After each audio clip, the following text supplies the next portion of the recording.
আমার পিসিমা একটা কথাও শিখিয়েছেন, যতখানি খেতে পারবে অতখানি কামড় দিও, যেটুকু চাবাতে পারবে না অত কিছু মুখে নিও না। সেহেতু you bite as much as you can chew, যতখানি চাবাতে পারবে অতখানি কামড় দিবে।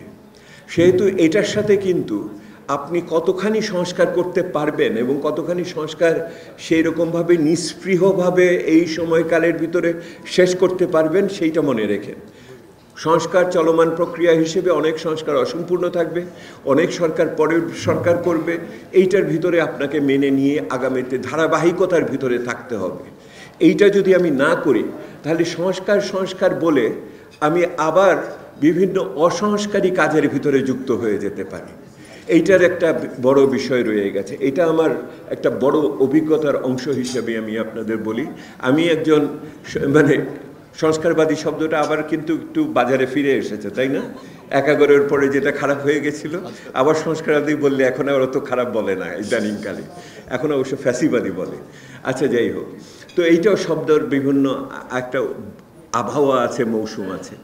আমার শেষ 4 নম্বর বিষয় হলো প্রত্যেকটা তত্ত্বাবধায়ক সরকার, আপনারা লক্ষ্য করে দেখেন, তারা কিন্তু এর আগের যে 3টে গেছে তাদের প্রত্যেকের একটা নিষ্ক্রমণ পথ ছিল, এক্সিট পলিসি যেটাকে বলে। আপনি লক্ষ্য করে দেখেন, যখন প্রথম এর আগেও যখন হয়েছে, এরশাদ সাহেব যখন এসছেন এবং অথবা আপনি যদি জিয়া রহমান সাহেব যখন দায়িত্ব নিয়েছেন, তারপরে দেখেন ওনার দল সংখ্যাগরিষ্ঠতা পেয়েছে, পঞ্চম সংশোধনী বা অন্যান্য বিষয় এগুলিকে বৈধতার ক্ষেত্রে কোনো সমস্যা হয়নি, আপনার পার্লামেন্ট কাজ করেছে ওনার পক্ষে।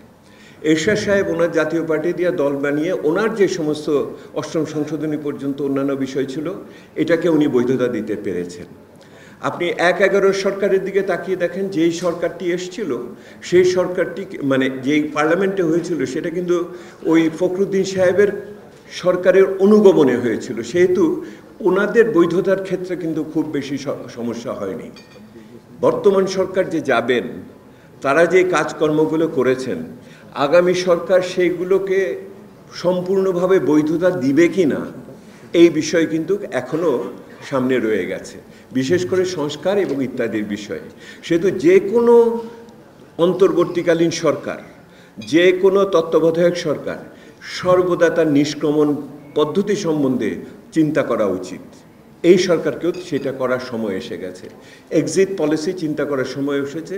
এবং একই রকমভাবে এটাকে যেটা করলে ডিউটি কমপ্লিশনের রিপোর্ট দেওয়ার সময় হয়ে গেছে, অর্থাৎ ওনারা এন্ড অফ টাস্ক রিপোর্ট লাগবে, অর্থাৎ ওনার এই মুহূর্তে উনি আর যেটুকু সময় আছে এর ভিতর দিয়ে কি অর্জন করে বের হয়ে যেতে চান সেইটা ওনাদের এখন বলার সময় এসেছে, কোনো একটা জাতির উদ্দেশ্যে ভাষণের ভিতর দিয়ে। এটা শুধু নির্বাচনের তারিখ নিয়ে আমরা যে চিন্তিত সেটা না, কি কি আকাঙ্ক্ষা নিয়ে এই সরকারকে আমরা নিয়ে এসেছিলাম সেইটা সমাপনের ক্ষেত্রে কি কি করে যাচ্ছেন এবং কি কি আগামী সরকারের জন্য রেখে যাচ্ছেন, এই স্বচ্ছ বক্তব্য এটা এক্সিট টাস্ক আমরা রিপোর্ট যেটাকে বলি করার এটা সময় এসে গেছে।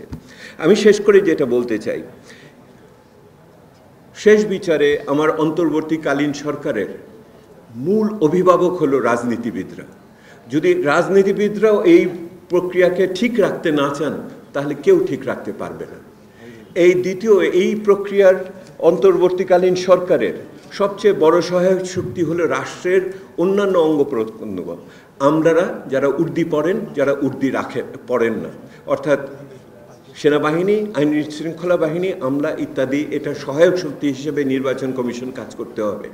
কিন্তু যদি বলেন সবচেয়ে বড় রক্ষককে, সবচেয়ে বড় রক্ষক হলো নাগরিকরা যদি কণ্ঠস্বর দিয়ে আমরা ঠিক রাজনীতিবিদ এবং সহায়ক শক্তিকে পথে না রাখি তাহলে এই তত্ত্বাবধায়ক সরকার কাজ করবে না। আর এই নাগরিক শক্তির একটা বড় অংশ অবশ্যই মিডিয়া। আপনারা সকলে ভালো থাকবেন, আশা করি আমরা এই যাত্রায়ও একটা ভালো উত্তরণের ভিতরে ক্রমান্বয়ে উপনীত হব, প্রত্যাশা রইল।